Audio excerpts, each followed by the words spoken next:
There are shopping bags covering my doormat on Christmas morning. Dozens of them, filled with wrapped presents. 12 hours ago, someone broke into my apartment and stole every Christmas gift I owned. Stole 4 months of savings. Left my 6-year-old daughter crying, asking if Santa forgot her because she was bad. I had $12 in my bank account. No way to replace anything. No way to fix this. And now somehow, Christmas is back. Someone heard my daughter sobbing through these paper-thin walls last night. Someone knew exactly what was stolen. Someone spent the night making this right. I think I know who. But when I knock on his door to thank him, what I discover is going to break me in ways I never expected. Before we get into this, where are you watching from today? Share in the comments below. It's Christmas Eve morning.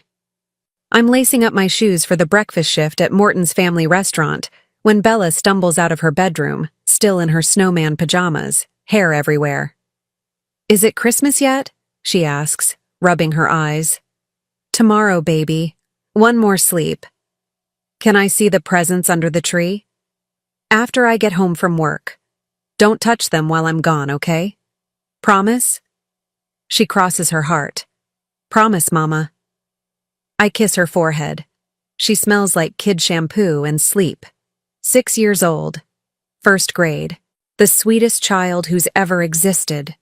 Draws me pictures every day. Makes up songs about our cat. Believes in magic even though life hasn't given her much reason to. Her father left when she was 2. Just walked out one Tuesday morning and never came back. No child support.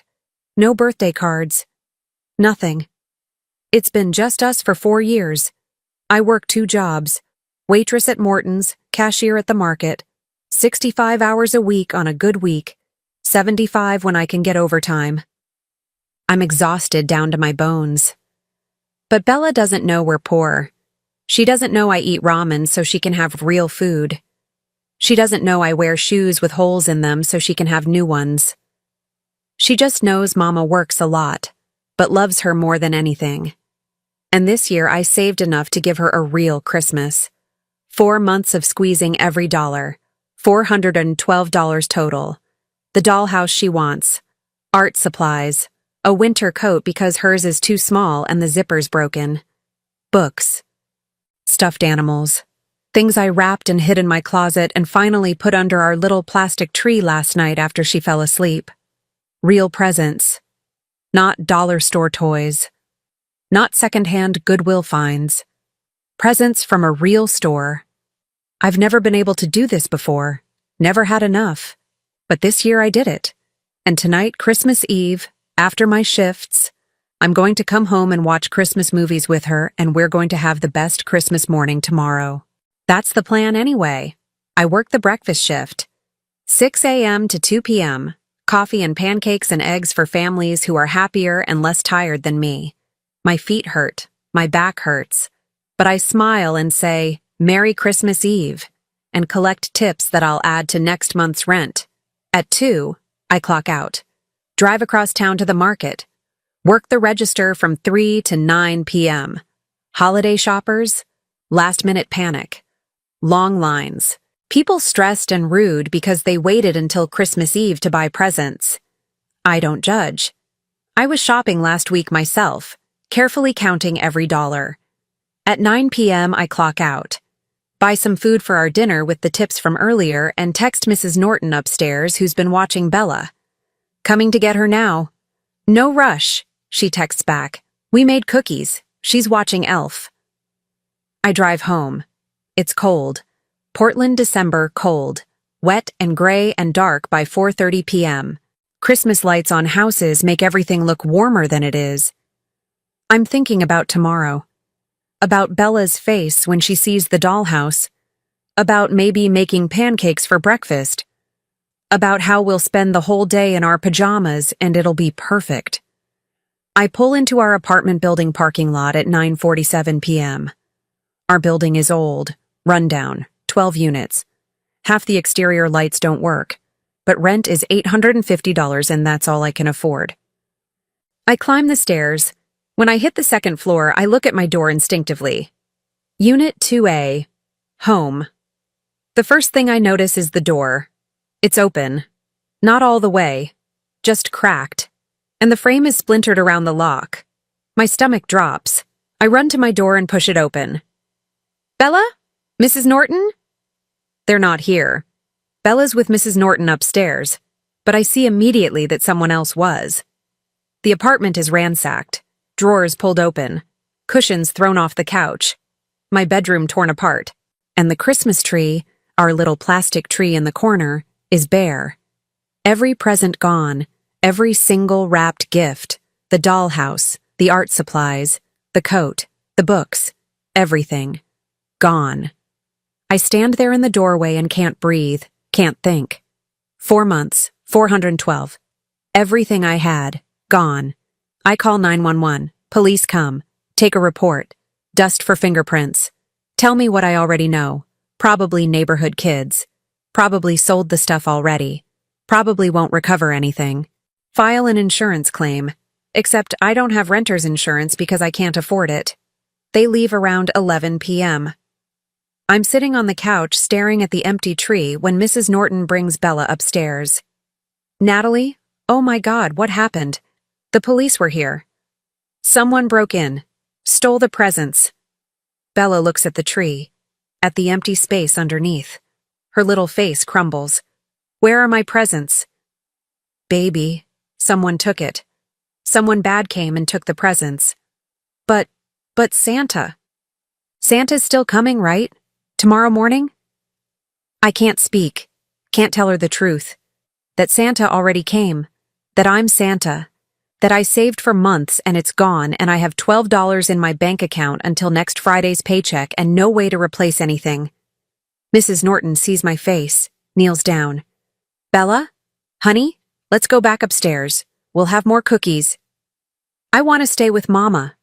I know, sweetie, but Mama needs to clean up. No! Bella's crying now. Full sobs. I want Mama. I want my presents. Did Santa forget me? Was I bad? And that breaks me. Completely shatters me. I pull her into my arms, hold her while she cries. No, baby. No, you weren't bad. You're the best girl in the whole world. Santa didn't forget you. Then where are my presents? I don't know, sweetheart. I don't know. We sit on the floor together. She's sobbing into my shoulder. I'm crying silently so she won't hear. And through the wall, the thin, cheap wall between our apartment and 3B, I hear movement. Someone's next door. Listening to all of this. Harold Bailey, our neighbor. 82 years old. Lives alone. Never speaks to anyone. Grumpy old man who yells at kids for being too loud in the hallway. Who glares at me when I smile at him. Who I've been slightly afraid of since we moved in 2 years ago. He's hearing everything. Bella crying. Me trying to comfort her. The worst moment of our lives. And I don't care. Can't care. All I care about is my daughter asking if she was bad. If that's why Santa forgot her, I don't sleep that night. Can't. Bella finally cried herself to sleep around 1 a.m. I tuck her into bed, then sit in the living room staring at the empty tree. I have $12. $12 until Friday. No presents. No way to fix this. No way to give my daughter Christmas. I've failed her. Completely failed her. At 3 a.m, I hear sounds again through the wall. Movement. Heavy things being dragged. His door opening and closing multiple times. Footsteps in the hallway. Right outside my door. Then silence. I don't get up to check. Too exhausted. Too broken. Just sit there in the dark and try to figure out what I'm going to tell Bella in the morning. 6 a.m. Christmas morning. Bella will be awake soon. I'm in the kitchen making coffee when I hear it. A soft knock on the door. I freeze. It's 6 a.m. Who knocks at 6 a.m. on Christmas? I look through the peephole. Nobody there. But I hear footsteps going down the stairs. Fast. Like someone running away. I unlock the door. The police helped me rig the broken lock last night with a temporary fix, and open it. Shopping bags.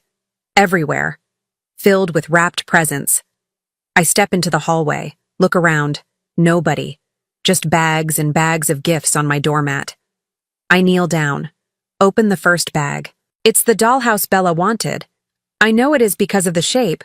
The wrapping paper is the same I used. I open the other bags. These are my gifts. Bella's gifts. It's all back.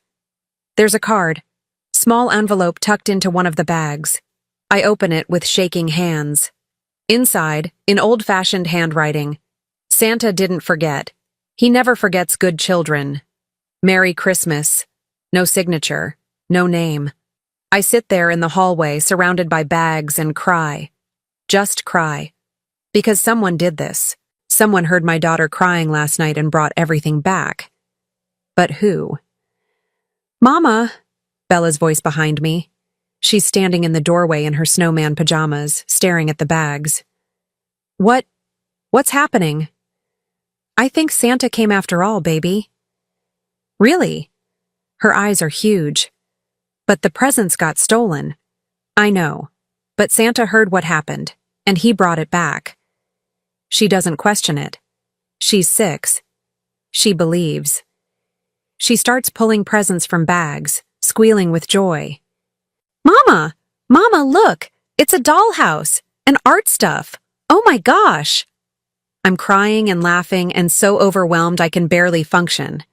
But I help her carry everything inside. We pile presents under the tree, fill the empty space, make it look like the Christmas I'd wanted to give her. Bella is radiant, pure joy. She doesn't know these presents came from a person, not magic. But I know, and I need to find out who. There's only one person it could be. Only one person who could have heard everything last night. Harold Bailey, 3B. Our grumpy neighbor who never speaks. Who I've always been intimidated by. Who seems to hate everyone. After Bella opens all her presents, takes hours, she wants to examine every single thing. I tell her to play with her new toys while Mama does something. I walk next door, knock on 3B. No answer. I knock again. Mr. Bailey? It's Natalie, from 2A. I just want to talk. After a long moment, the door opens. Just a crack. Harold Bailey peers out. He looks exhausted, like he hasn't slept. He's 82, thin, weathered, gray hair, deep-set eyes that have seen too much. What do you want? His voice is gruff, unfriendly. I want to thank you. For what? For the presents. For what you did for Bella. I know it was you. Nobody else could have heard. Don't know what you're talking about. He starts to close the door. I catch it with my hand. Please, Mr. Bailey. I know it was you. And I can't. I can't even begin to thank you enough. You saved Christmas for my daughter. You saved me from breaking her heart. How can I ever repay? I peek through the crack in the open door. See inside his apartment for just a second. It's empty. Not messy. Not cluttered. Empty. No furniture except a single chair and what looks like a sleeping bag on the floor. Nothing on the walls. Nothing anywhere. Like someone sold everything they owned. Wasn't me. His voice is firm. Don't know anything about presents. Merry Christmas. He closes the door. I hear the lock click. I stand there for a moment. He denied it. But I know. I know it was him. Over the next few days, I can't stop thinking about it. Can't stop thinking about that empty apartment, about an 82-year-old man sleeping on the floor, about where all his furniture went. I do some digging. Talk to Mrs. Norton. She's lived here longer than anyone. She tells me Harold has been here 15 years. Used to have a nice apartment. Furniture, TV, decorations. Wife died a few years ago. Son doesn't visit. The pieces come together. He heard Bella crying, heard her ask if Santa forgot her, and he sold everything for a child he doesn't know. But why? And how? I need to understand.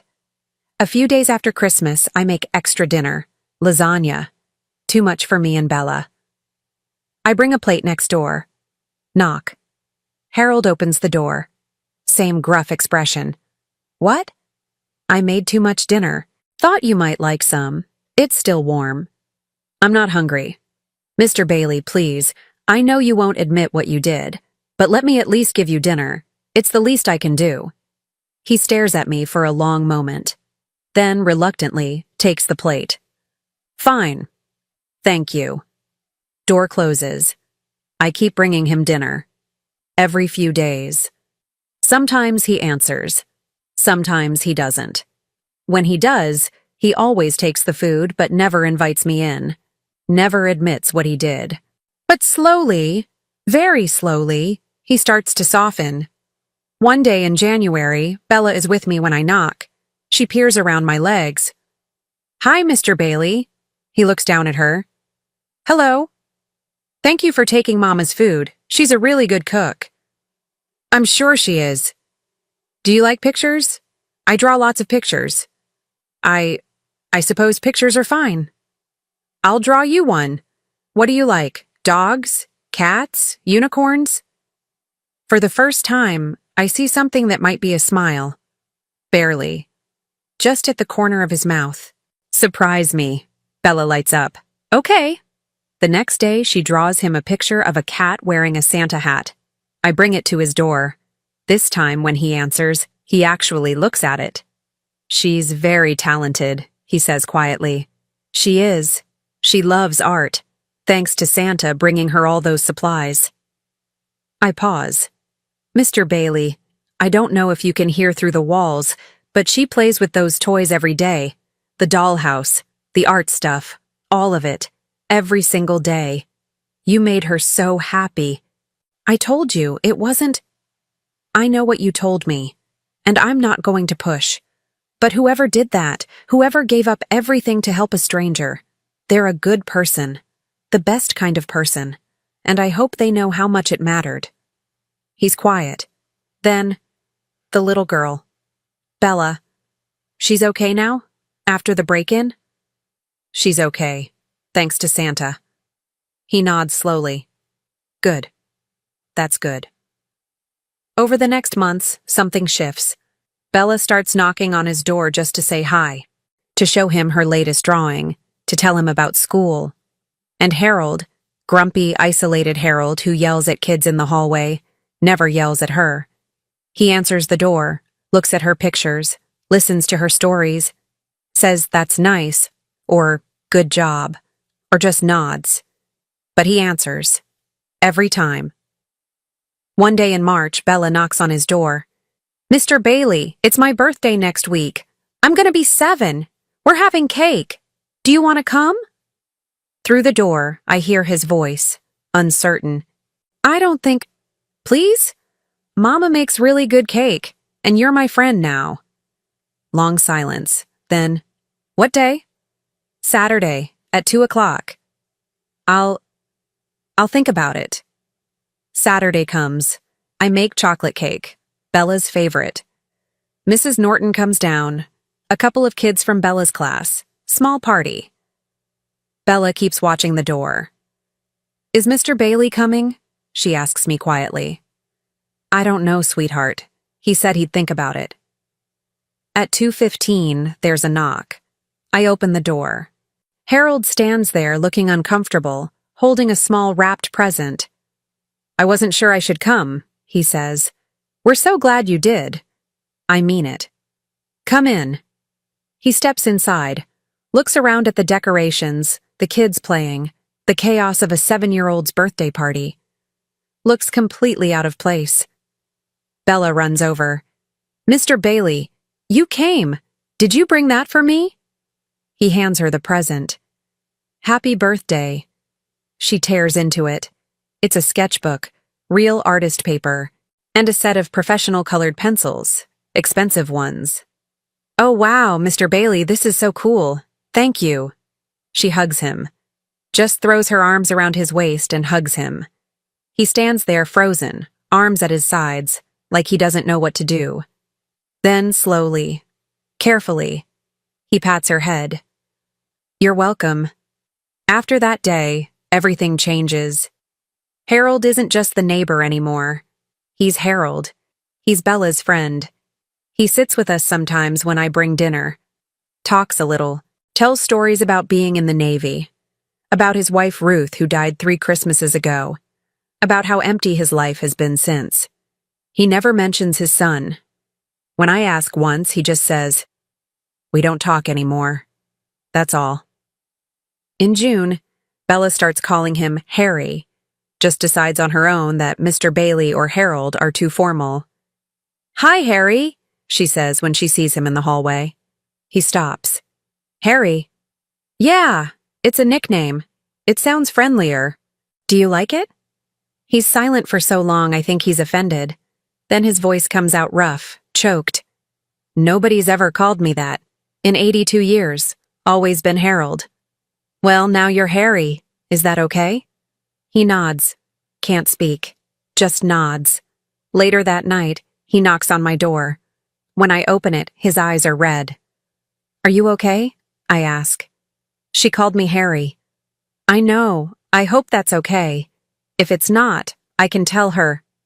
"No." He shakes his head. "No, I've never had a nickname. My wife called me Harold. My son called me Dad or Sir. Nobody's ever just given me a name like that."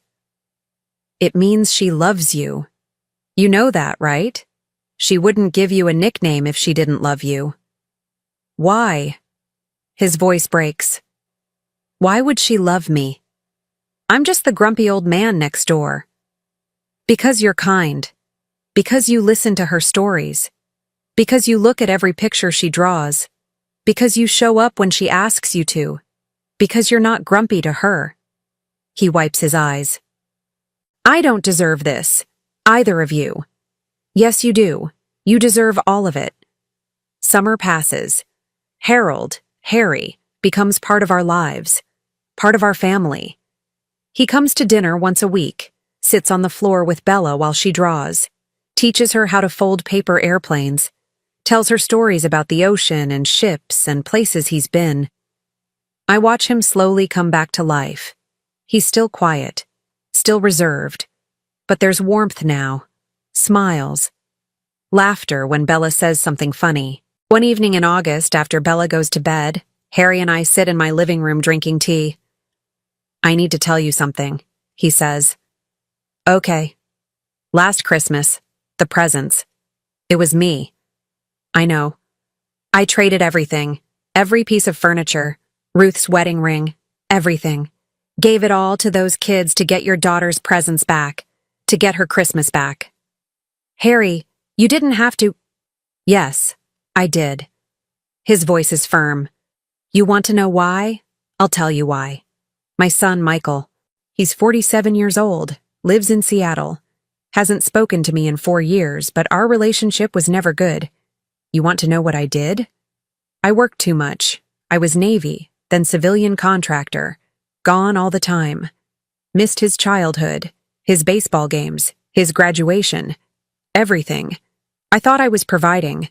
Thought that's what a father did. Work hard. Make money. Provide." He pauses. Takes a shaky breath.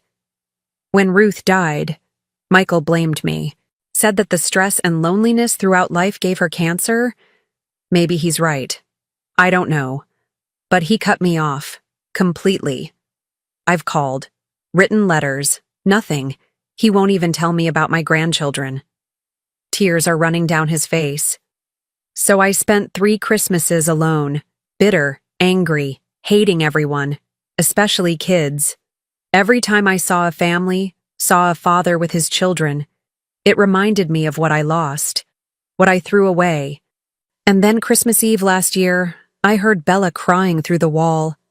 Heard her ask if Santa forgot her. Heard you trying to comfort her. And I remembered Michael at that age, 6 years old, asking me why I missed his birthday party. Why I was never home. Why Mommy cried so much." He's sobbing now, fully crying. I looked out my window. Saw 2 kids running from the building. Teenagers, carrying bags. I knew what they'd done. I knew they'd just destroyed your Christmas. Destroyed that little girl's belief in everything good. He wipes his eyes. So I followed them. Old man in his bathrobe following two punk kids through the neighborhood at 10 at night. They went to this house 6 blocks away. Dealer's house. I know the type. Seen it in every port city I've ever been to. Kids stealing to feed habits or make quick money. I knocked on the door. They answered, laughed at me. Old man asking for stolen presents back. I told them I'd give them something better. Furniture, TV, jewelry, real stuff they could sell for real money, not toys and kids' clothes. Harry, you didn't... I did. We made a deal. I went back to my apartment. They followed. I gave them everything. The couch Ruth and I bought in 1985, the TV, her wedding ring, the dining table, everything I owned except my clothes and Ruth's photo. They loaded it all into a truck, gave me the bags of presents, left. He looks at me with devastated eyes. By 3 in the morning, my apartment was empty, but I had your daughter's Christmas, so I carried it all to your door. Every bag. Took me 4 trips, and I left it there for Bella to find. You traded everything. Everything to get stolen presents back from criminals? I couldn't save my own son, couldn't give him what he needed when it mattered. But I could save her Christmas, could give one little girl one happy morning. That's all I wanted. Just one child who wouldn't spend Christmas crying. It mattered, I whisper. It saved us, both of us. No, you saved me. You and Bella. You let me in. You gave me a nickname. You made me part of your family. These last 8 months with you, they've been the happiest I've had in 3 years. You gave me more than I gave you. You gave me a reason to wake up, a reason to live. You gave me a family again when I thought I'd lost that forever. I'm crying too now. You're stuck with us, you know. You can't get rid of us now. He laughs through tears. I don't want to get rid of you. Good, because Bella would be devastated, and so would I. Fall comes. Bella starts 2nd grade. Harry walks her to the bus stop every morning, waits with her until the bus comes, waves goodbye. In October, he starts teaching her chess, sets up an old board on my kitchen table. They play every Saturday morning. I helped him buy some furniture back to live more comfortably. In November, we have Thanksgiving together. Me, Bella, Harry, Mrs. Norton. Small gathering. Harry brings pie, store-bought, but still. As we're eating, Bella looks at Harry. Harry, are you going to be here for Christmas? If you want me to be? Of course I want you to be. Your family. He has to excuse himself, goes to the bathroom, comes back 10 minutes later with red eyes. But he's smiling. Christmas comes again. 1 year since that terrible night. Since the break-in. Since the presents appeared. Since everything changed. We decorate the tree together, me, Bella, and Harry. Hang ornaments, string lights. Bella makes Harry put the star on top because she's not tall enough, and you're the tallest, Harry. Christmas morning, we open presents together. I bought Harry a warm coat. His was threadbare. Bella made him a drawing. Harry and Bella and Mama, written at the top. 3 stick figures holding hands. He stares at that drawing for a long time, then carefully folds it and puts it in his wallet. I'm going to keep this forever, he says. We spend the day together, watch movies, eat too much food, play games. It's perfect. That night, after Bella goes to bed, Harry sits with me in the living room. Thank you, he says quietly. For what? For letting me be part of this, for not giving up on me, for seeing past the grumpy old man. You were never grumpy, you were just lonely. I was both. He smiles sadly. But I'm not lonely anymore. For the first time in years, I'm not lonely. Winter turns to spring, spring to summer. Harry is at every birthday party, every school event, every milestone. He's Bella's adopted grandfather in every way that matters. In June, he gets sick. Just a cold at first. But it doesn't get better. He's 84 now. His body is tired. By August, it's pneumonia. He's hospitalized. I visit every day after work. Bring Bella when I can. One evening in late August, the doctor pulls me aside. He's not getting better. His heart is failing. No, he can't. We need him. Bella needs him. I'm sorry. Maybe a few more days, maybe a week. But that's all. I tell Harry. He nods like he already knew. I'm not afraid, he says. I've had 18 good months. That's more than I deserved. You deserved 50 more years. Maybe, but I got what I needed. I got to be Harry. I got to have a nickname. I got to have a family again. Bella comes in, climbs carefully onto the hospital bed, curls up next to him. I love you, Harry, she says. I love you too, Bella, so much. He dies 3 days later, peaceful, in his sleep. The funeral is small, just us, Mrs. Norton, a few people from the building who knew him, and one other person, a man in his late 40s.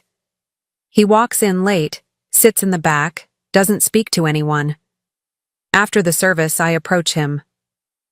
Are you Michael? He nods. How did you know? You look like him. Are you okay? I don't know. I got a call from the hospital. Didn't even know he was sick. Haven't talked to him in 20 years. I was angry for so long. And then I got the call that he died and realized I'd never told him. His voice breaks. I never told him I forgave him. He knew you were angry, but he understood why. Did he talk about me? He told me he failed you, that he worked too much and missed your childhood, that he lost you because of it. And he said those were his biggest regrets. Michael wipes his eyes. I was so angry. For so long. My mom died and I blamed him. Said he killed her. Said terrible things.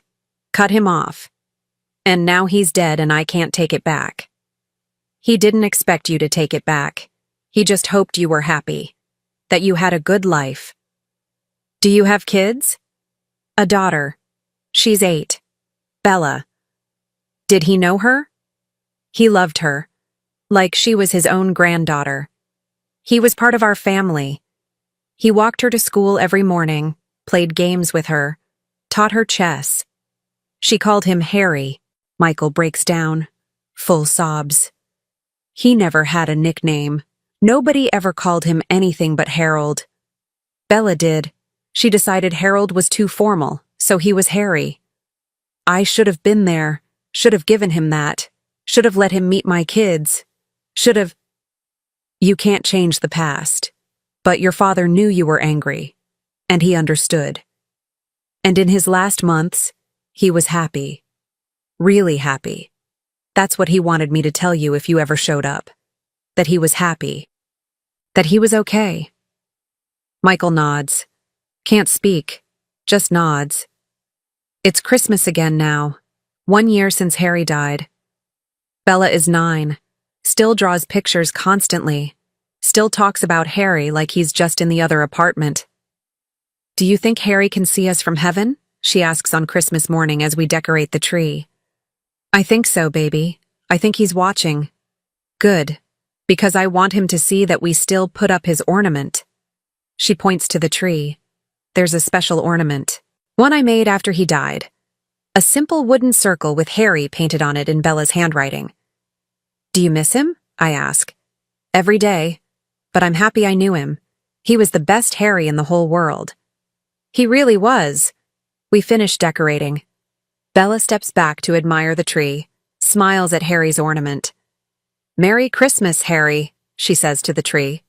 To the memory. To the grumpy old man who wasn't grumpy at all. Who was just lonely until a little girl decided to call him by a name nobody had ever used before. And I think about that Christmas Eve 3 years ago. About presents being stolen. About despair and fear and a daughter asking if she was bad. About an 82-year-old man selling everything he owned to give a stranger's child a Christmas. About how sometimes the grumpiest people sometimes have the biggest hearts. About how loneliness looks like anger until someone bothers to look closer. About how a single act of kindness, born from tragedy, can save more than one life. Harry saved us that Christmas, but we saved him too. Gave him back his purpose, his family, his name. Gave him 18 months of joy after 3 years of emptiness. Sometimes the greatest gift you can give someone isn't something you buy in a store. It's a place at your table, a nickname that means family, a reason to wake up in the morning. Sometimes the greatest gift is just being seen. Really seen. Not as the grumpy old man next door, but as Harry. So let me ask you, have you ever completely misjudged someone? Thought they were mean only to discover they were hurting? Would you have given someone a second chance to be more than their worst impression? Drop your answer in the comments below. And if this story reminded you that the loneliest people sometimes just need someone to see them, really see them, hit that subscribe button. Because the world needs more stories about how we're all just looking for a family. For a place to belong. For someone to call us by a name that means we matter,